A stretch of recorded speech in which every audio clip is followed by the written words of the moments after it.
आता शिधापत्रिका धारकांना आता ई-केवायसी करणं बंधनकारक असणार आहे. त्यामुळे ज्यांनी कोणी आपलं ई-केवायसी केलेलं नाहीये त्यांनी त्वरित करून घ्यावं असं आवाहन करण्यात आलंय.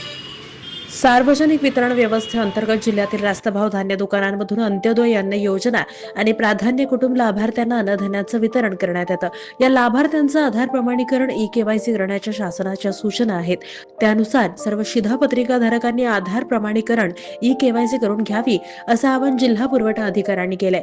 लाभार्थ्यांचं ई-केवायसी करण्यासाठी गावोगावी कॅम्पचं आयोजन करण्यात आलंय. याकरिता शिधापत्रिकेतील अर्थात कुटुंबातील सर्व लाभार्थ्यांनी आपल्या नजीकच्या रास्तभाव धान्य दुकानांमध्ये प्रत्यक्ष आधार कार्ड दाखवून अंगठ्याचा ठसा देऊन आधार प्रमाणीकरण ई-केवायसी करावयाचं आहे. सदर प्रक्रिया दिनांक 15 फेब्रुवारी पर्यंत करावयाची असल्यानं लाभार्थ्यांनी जवळच्या रास्तभाव धान्य दुकानांमध्ये अथवा कॅम्पमध्ये जाऊन आपल्या अंगठ्याचा ठसा आणि आधार नंबर देऊन ई-केवायसी करावी. ई-केवायसी केली नाही तर दिनांक 15 फेब्रुवारी नंतर धान्य दिलं जाणार नाही याची नोंद घ्यावी. त्यामुळे सर्व लाभार्थ्यांनी कॅम्पचा लाभ घ्यावा. या संदर्भात सर्व लाभार्थी आणि रास्तभाव धान्य दुकानदार यांना दिनांक 15 फेब्रुवारी पूर्वी 100% कामकाज पूर्ण करण्याचं आवाहन जिल्हा पुरवठा अधिकारी संतोष सरडे यांनी केले. जिल्ह्यातील सर्व रास्तभाव धान्य दुकानदारांना सूचित करण्यात येते की त्यांनी प्रत्येक महिन्याच्या 7 तारखेला अन्न दिन साजरा करून लाभार्थ्यांना धान्य वाटप सुरू करावं. कोणत्याही परिस्थितीमध्ये दर महिन्याच्या 15 तारखेपूर्वी सर्व लाभार्थ्यांना धान्य वाटप पूर्ण करावं अशा सूचना देण्यात येत आहेत.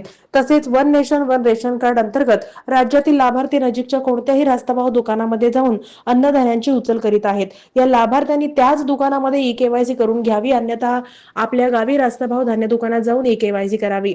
केंद्र शासनाच्या ई-श्रम पोर्टलवरील नोंदणीकृत स्थलांतरित असंघटित कामगार ज्यांच्याकडे अद्याप रेशन कार्ड नाही अशा कामगारांना प्रचलित निकषानुसार विशेष मोहिमेअंतर्गत तातडीनं शिधापत्रिका वितरित करण्याबाबत निर्देश देण्यात आलेत. ई-श्रम पोर्टलवर नोंदणीकृत स्थलांतरित असंघटित कामगारांना जिल्ह्यातील सर्व तहसील कार्यालयांमध्ये सुरू आहे.